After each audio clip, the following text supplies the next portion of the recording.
시청자 여러분 안녕하십니까. 미스터리 점사 토크쇼 신들러 리스트의 MC 남호연입니다. 네, 오늘도 두 분 선생님께서 함께 해주셨는데요. 네, 인사 부탁드릴게요, 선생님. 네, 안녕하십니까. 천지신명님을 모신 제자 전생마신 천지당 한시연입니다.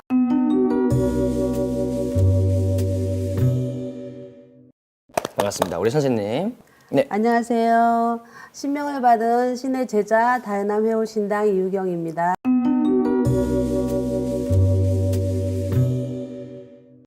자, 오늘의 공통 키워드는요. 악마를 보았다 파트 2 희대의 악녀들 편으로 그중 제가 맡은 인물은 연쇄살인범 김선자입니다. 선생님은 뭐 이름 딱 들으실 때 뭔가 좀 촉이 오세요? 김선자. 우리 선생님. 저는 촬영 전부터 계속 네. 머리가 너무 많이 아프고요. 속이 그리고 굉장히 기우가 상해요. 딱 들으셨을 때. 매우 정말 불편하고 아무래도 이 사람 때문에 좀 그런 느낌을 좀 받거든요. 그래서 계속 지금 머리가 아프고 속이 정말 안 좋아요, 지금. 네, 우리 선생님은 들으셨을 때 어떤 느낌 받으셨어요? 이름은 김선자. 김선자인데 네네. 완전히 뭐라 해야지? 정신병자 플러스 악마 또 하나는 진짜 여자 맞니? 이런 거. 남성의 성격을 너무 강하게 가진 여인의 탈만 쓴 그런 느낌이. 진짜 늑대 같은 그런 느낌. 네, 그러면은 이제부터 본격적으로 김선자에 대해 이야기를 시작해 보도록 하겠습니다. 1986년 10월 서울 신사동의 한 목욕탕 여자 탈의실. 보관함을 열던 A씨는 갑자기 가슴을 옥죄어오는 느낌을 받습니다. 더는 숨이 쉬어지지 않아 가슴을 부여잡아 보지만 입에는 거품만이 흘렀고 돌연 사망하고 맙니다. 1987년 4월 달리던 시내버스 안 B씨는 갑자기 입안이 타들어가는 듯한 느낌을 받습니다. 그리고는 심한 전신경련을 일으키며 결국 사망하고 맙니다. 1988년 7월 동승동으로 향하던 시내버스 안 C씨는 갑자기 심한 어지럼증을 느끼다 결국 사망하고 맙니다. 다른 듯 어딘가 같아 보이는 A와 B씨의 죽음. 그 죽음은 오직 한 사람을 가리키고 있었는데요. 종이에 쌓인 새하얀 가루를 건강음료 안에 넣는 여자의 손, 그리고 그 음료를 A와 B씨에게 각각 건네며 미소 짓는 여자. 그녀는 대한민국 역사상 최초의 여성 연쇄 살인범 김선자입니다. 1939년생 토끼띠로 정확한 생년월일은 밝혀지지 않았는데요. 이렇게 정확한 생년월일이 없어도 우리 김선자에 대한 점사가 가능할까요? 네, 우리 선생님은 어떻게 영적 풀어보시나요? 느낌은 사람에 대한 복수심이 너무 많아요. 영적 느낌은 복수심이 너무 많고 정오심도 많고 그리고 또 자기가 손에 뭔가를 지으려고 그러면 네. 잘못을 저질러더라도 이게 잘못인 줄 알면서도 저지르는 사이코패스라고 그래야 되나? 그렇지. 네. 사이코패스 기질 사주 자체가. 우리 선생님께서는 어떻게 보세요? 말이 토끼띠지. 이 사람 토끼띠거든요. 네. 신여생 39년생. 네, 39년 토끼띠. 토끼띠인데 이 사람이 말이 토끼띠지 생긴 거는 늑대와 말을 섞어놓은 것처럼 생겨갖고 말은 활동파에다가 늑대는 물어뜯고 잡아먹고 그러는 이제 형국의 진짜 사이코패스가 분명하고 그리고 또 한 가지는 아주 지능적으로 뭔가 자기가 원하는 바를 취득하기 위해 분명히 이 사람은 그 광기가 있고 또 하나 노름 또 돈을 막 한보도록 쓰는 낭비벽 이런 거가 아주 많이 느껴집니다. 네, 그럼 계속해서 제가 이야기를 해드릴게요. 사실 김선자 관련해서 일어난 살인 사건 중에는 아버지의 의문사도 있다고 합니다. 1988년 3월 김선자의 아버지는 73세의 나이로 김선자와 함께 친척의 환갑잔치에 참석하게 됩니다. 그리고 돌아오던 시외버스 안에서 아버지는 갑자기 돌연 숨을 거두시고 마는데요. 아버지가 고령자인 것을 고려해서 사인은 노인성 심장마비로 판정이 받습니다. 이미 시신을 화장한 데다 김선자가 아버지에게 돈을 빌리거나 유산 상속 등 살해 동기가 적다는 이유로 증거 불충분으로 무죄 판결을 받게 되는데요. 이처럼 친족 간의 살인은 왜 자꾸 좀 일어나는 것이며 또 어떤 전생이나 사주가 따로 엮여 있는 걸까요? 우리 선생님께서는 어떻게 보세요? 전생과 천성을 본다면 이 사람의 천성을 보면은 이 사람은 분명히 천성에 하늘에 살 때의 먹구름과 같은 존재가 아니었을까. 그렇듯이 이 사람은 탐욕을 먹구름같이 가졌던 천성을 가지고 있고 또 하나 전생에는 개로 살았던 전생이 분명히 2번이나 보입니다. 그렇기 때문에 지금 현생도 개와 같은 존재로 살고 있는 거 아니었을까. 그렇기 때문에 이 사람은 참 어떻게 보면 불쌍하다고도 이야기하는 것도 진짜 입에 담기도 네. 싫을 정도로 네. 정말 이 사람은 여성이라는 거는 이 모태를 가지고 있고 네. 자궁을 가지고 있기 때문에 그 어떤 마음의 모성 본능이라는 거를 다 부여를 했다 합니다. 네네네. 인간에게. 네네. 그렇지만 이 사람은 개의 전생을 몸에 담고 태어났기 때문에 부모도 자식도 피부치도 또 친구도 벗도 다 자기에는 물어뜯고 잡아먹어야 되는 존재. 이 사람은 늑대개와 같은 그런 천성은 먹구름, 네. 전생은 늑대개와 같은 그런 아주 나쁜 잔인한 개의 전생을 2번 살았으나 인간으로 다시 환생하게 된 것도 하나의 큰 자기에게는 요번 생에 정말 큰 복을 받은 건데 네네. 그걸 갖다가 인간으로 잘 멋지게 이쁘게 살아가야 되는 거를 모든 걸 다 배우고 전생에 그 가졌던 그 악연으로 네. 이렇게 나쁜 인생을 사는 거 아닐까 저는 그렇게 길게 설명드리고 싶습니다. 네. 충분히 길게 하셨어요. 네. 네, 괜찮습니다. 저희가 이해를 다 했으니까요. 또 선생님이 또 풀어내신 또 네. 선생님이 느끼시는 말을 네, 그렇게 말씀하신 말씀드린 게 거예요. 네. 전혀 신경 안 쓰셔도 돼요. 네. 네, 우리 선생님께서는 제가 느끼기는 네. 사람에 대한 정의나 네. 신뢰감이 없는 것 같아요. 감정 자체가 네. 그 감정 자체가 없는 느낌이거든요. 근데 사람이 인간은 기본적으로 아까 선생님 말씀하신 대로 네. 타고난 성품이 있거든요. 네, 네. 그걸 천심이라고 하는데 그게 마음에서 우러나오는 거거든요. 그게 없는 느낌이에요. 비어있는 느낌이에요. 맞아요. 느끼시기에. 네, 그럼 제가 또 김선자에 대해서 계속 좀 이어가도록 할게요. 우리 김선자의 살인 계획이 모두 성공한 것만은 아닙니다. 네, 그 중에는 또 살인 미수로 그친 사건도 있었는데요. 1988년 김선자는 이웃인 김여인에게 빌린 돈 120만 원을 갚을 테니 함께 자신의 채무자에게 돈을 받으러 가자고 제안을 하게 됩니다. 김여인은 돈을 갚겠다는 김선자의 말만 믿고 따라 나서게 됐죠.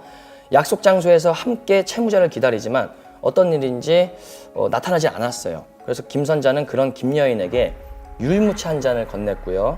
율무차를 조금 마신 김여인은 곧바로 또 구토 증세를 보이기 시작했습니다. 몸이 너무 힘들었던 김여인은 택시를 타고 집으로 가버렸고 그렇게 며칠을 좀 끙끙 앓았습니다. 그로부터 얼마 뒤 김선자는 돈을 들고 김여인을 찾아오게 되죠. 김여인의 상태를 살피고는 빌린 돈을 갚고 안부를 챙겼다는 김선자. 이런 어떤 직감 혹은 육감적인 힘이 발휘됐던 걸까요? 아니면 김여인이 살아남을 수 있었던 것에 대해서 우리 선생님들은 어떻게 보시나요? 우리 선생님 먼저. 저 같은 경우는 네. 느낌상으로 네. 잠시 잠깐이지만 조상줄에서 이 사람을 좀 막았구나. 이런 조상신들이. 조상진에서 좀 막았구나 하는 느낌이 있고 또 이 사람이 또 여기에 이제 자기를 합리화를 시키는 느낌인 것 같아요. 합리화를 시켜놓고 완전히 이제 마시는 사람이 그 사람이 사주에 죽을 사주였으면 조금만 먹어도 죽을 수 있었을 거거든요. 죽을 운명이었다면. 예. 근데 이제 이 사람이 앞으로 또 진행을 해야 될 일들이 있었기 때문에 네. 뭔가가 자기가 빠져나올 군의를 이미 만들어놨다. 그런 느낌이 굉장히 많이 맴돕니다. 조상신도 도와주고. 네네네. 우리 선생님께서는 그럼요. 네. 이게 모든 사람은 극소량의 그 치사량이 아니라도 약을 먹든 아니면 음식을 먹고도 급체해서 죽기도 하고 그렇죠. 그래도 그 치사량보다 뭐 정말 넘치는 약을 먹어도 뭔가 사람이 와서 아니면 누군가 와서 자기를 구조해 준다든가 아니면 구토를 해서 그래서 뭐 살아난다든가 이러기도 합니다. 그렇듯이 사람이 죽을 운명이 아니었기 때문에 안 죽었다 이렇게도 말할 수 있고 또 한 가지는 운명적으로 이 사람은 조상이 도왔다고도 볼 수 있고 기도하는 사람이 아니었을까? 네. 계속해서 말씀드릴게요. 연이은 연쇄 사건 피해자들의 시신에서 청산가리 성분이 검출이 됩니다. 청산가리는 뭐 다들 아시다시피 극소량만으로도 10분 안에 목숨을 잃는 맹독성 물질인데요. 경찰들은 피해자들과 접점이 있는 김선자의 집으로 향했습니다. 그녀는 자신이 범인이라는 증거를 대라며 혐의를 완강히 거부를 하게 되죠. 하지만 하늘이 도왔던 걸까요? 우리 철수하기로 했던 그때 갑자기 배가 조금 아파온 우리 경찰 간분이 급한 대로 그녀의 집 화장실에서 볼일을 보게 됩니다. 겨우 급한 볼일을 해결하던 그때 나무 기둥 뒤에 거기 작은 구멍을 보고 어떤 느낌을 받게 됐다고 해요. 그리고 나서 손을 넣어봤는데 경찰관의 직감이 이런 게 있잖아요. 신문지 뭉치에 쌓인 바말 크기의 청산염 덩어리를 발견하게 됩니다. 그 경찰관 분이. 결국 김선자는 검거되고 사건 그렇게 일단락됩니다. 이건 정말 하늘이 도왔다고밖에 설명이 안 되는데요. 그렇죠. 그때 당시 그 경찰관 분에게 또 무슨 어떤 신이 내렸던 건지 아니면은 무슨 어떤 느낌이 있었던 건지 아니면 쌤들이 보시기에 우리 김선자는 그래도 결국 잡힐 운명이었나요? 좀 느낌을 좀 말씀해 주시면 감사하겠습니다. 저 같은 경우는 이제 느낌이 네. 형사분들 보면 직업이라 우리네 같은 직업을 또 가졌잖아요. 레벨만 틀리지. 네. 그분네들은 이제 봤을 때 일반적인 기운보다는 네. 조금 더 세기 때문에 직감으로 이 사람을 잡았던 것 같고 그 물건을 잡았던 것 같고 그리고 또 하나는 김선잔의 조상들에서 이제 더 이상은 죄를 못 짓게 이게 업이잖아요. 두 분이 이제 이렇게 했을 때 좀 자손을 조금 어느 정도는 좀 케어를 하려고 이제 조상들이 이제 반응을 하신 것 같아요. 그게 들어요. 경찰관 분이랑 이렇게 네. 운명이 맞아가지고 예. 경찰관의 직감과 네. 또 김선자의 예. 조상 쪽에서 예. 또 잡게 해줄. 네. 그런 느낌이 많이 들어요. 우리 선생님께서는? 저도 비슷한 말씀이에요. 네네. 이제 그 경찰관 분이 어떤 분인지는 모르겠지만 이제 경찰관들도 이제 무당한테 전보러도 좀 오시고요. 네네네. 저한테도- 뭐 영화 같은 데서 많이 나오니까. 저한테도 전보러 와서 네. 이제 그런 적도 있어요. 특히나 또 승진을 하겠나 이런 거 물으러도 오고요. 또 재수도 받아요. 그래서 이렇게 이제 진급할 때 그렇게 네. 하는데요. 아마도 이분이 그 해운에 승진운이 있지 않았겠나. 또 그러다 보니까 승진을 하려면 범인을 잡아야죠. 범인을 잡아야 되고 네네. 한 건 해야 됩니다. 네네네. 그러다 보니까 내가 볼 때는 그 집 조상에 이제 경찰관의 조상에서도 없고 자기 운도 되고 뭔가 그런 기운이 분명히 있었다. 하필 그때 배가 아파. 그러니까 네. 배 아프게 딱 네. 조상님이 지기를 주신 거죠. 가자 화장실로. 조상님이 예, 그렇죠. 경찰관. 그래. 너 나도 오늘 너 지금 뭐 이런 아까 말씀 화장실에 드리고. 3번 갔다 왔어요. 예. 그러니까 가자 화장실로. 그러니까 이 배가 아픈 거야. 근데 앉아갖고서는 막 볼일을 막 보다 보니까 갑자기 네. 그 구멍이 보인 거죠. 네. 아마 소변을 봤으면 못 봤을 거야. 근데 배가 네, 그렇죠. 큰일. 소변은 바로 그냥 바로 나오면 나왔어. 되니까. 서서 예, 그저 예. 나무를 볼 수가 없었어요. 변비였나 봐요, 그럼 그쵸. 경찰관 분도. 그러니까 올해 좀 그러다 보니까 그러셨다고요? 예. 네. 그러니까 원래 해우소를 하잖아요. 네, 네. 근심을 털어놓다 보니까 마음이 비워지다 보니까 그 구멍이 보인 거지. 그러다 보니까 한 건 올린 거죠. 그래서 승진할 운이 있었기 때문에 대박이 난 거다. 또 한 가지는 김선자가 이제 진짜 하늘에서도 분노를 하신 거죠. 조상도 어떻게 하지 못하는 미치광이 같은 진짜 자손인데 조상이 어떻게 할라 했겠죠. 막고 싶었겠죠. 근데 미치광이가 되다 보니까 막을 수가 없었던 거야. 근데 하늘에서 분노를 한 거죠. 이런 몹쓸 이게 개가 천선을 시켰더니 이게 인간 몸을 줬더만 이게 개 행사를 계속하고 있네. 이래가지고서는 하늘이 노해가지고 이 잡히게 된 거다. 운명이었다. 운명이 그렇게 된 거다. 네네네. 하늘이 도왔다. 네. 네. 선생님 말씀하실 때 이거 너무 실감나게 또 이렇게 또 재연을 해주시고 연기를 해주시니까 계속 많이 몰입하게 돼요. 죄송합니다. 선생님. 아닙니다, 아닙니다. 선생님 뭐 너무 좋습니다. 네. 네, 그럼 계속해서 말씀드릴게요. 우리 김선자는 1989년 사형이 확정된 이후 사형 집행을요 무려 6번이나 피했다고 합니다. 1990년 4월과 12월, 1991년 12월, 1992년 12월, 94년 10월, 1995년 11월 이때 사형이 집행됐으나 무슨 이유에서인지 운 좋게 좀 제외됐다고 해요. 하지만 마지막 사형 집행일인 여기가 중요합니다. 1997년 12월 30일은 결국 그 사형을 피하지 못한 채 대전 유성구에 위치한 대전교도소에서 사형으로 생을 마감했는데요. 이 사형이 제외된 각각의 날들과 사형이 집행된 날 그리고 해당 날짜들은 서로 어떤 상관관계가 있을까요? 네, 우리 사형 날짜를 보면 1997년 12월 30. 30날이잖아요. 이제 이 김씨 분하고 김선자 씨하고 이렇게 느꼈을 때 네, 원진의 충살이 있다. 원진의 충살. 네, 그 전에는 6번이나 피했다라고 얘기를 하잖아요. 네. 그때는 누군지 모르겠지만 이 집 조상들이 네. 어떤 어느 정도는 좀 감사 안 한 느낌이 있고 그 후로는 이제- 아까 선생님 말씀하신 대로 천신에서 이제 뭐 이렇게 벌을 주는 거니까 여기 해 운에 딱 들어가는 죽음을 맞이하는 해다. 날짜라. 날짜가 딱 맞다라고. 이 날짜도 조금 딜레이된 느낌이에요. 저는 좀 더 앞당겼어야 되는 건데 뒤로 좀 딜레이된 느낌. 우리 선생님께서는 저는 이제 이렇게 생각을 하죠. 네. 사람의 죽음이 다가오고 있다는 이 어떤 시한부적인 그 부분이 네. 얼마나 초조하고 긴박한지 아십니까? 혹시 제가 그런 적이 없죠? 알 필요가 없죠. 저는 그런 적이 한 번 있었어요. 아, 예. 그렇기 때문에 이게 날짜를 받아놓고 그 날짜가 나는 이제 죽을 것이다 했는데 넘겼어. 그러고 나서 살았다고 안도를 하지 못해. 아직 사형수기 때문에 네. 이 6번의 그 고비고비가 이 김선자한테 물어보면 어마어마하게 고통스러웠을지도 몰라요. 압박감이. 그쵸. 아예 그때 다 죽어버렸으면 끝인데 인생은. 근데 안 죽고 또 살아났고 안 죽고 또 살아났고 이렇게 하면서 더 고통을 주지 않았겠나 저는 생각에. 아, 일부러. 일부러 그냥 단두대에 올라가서 목을 탁 비고 나면 그냥 끝이야. 네. 근데 그게 아니라 또 살아서 또 조마조마한 삶을 또 아마도 또 하늘에서는 좀 더 회개해라. 좀 더 뉘우쳐라. 좀 더 마음을 더 네. 비워라.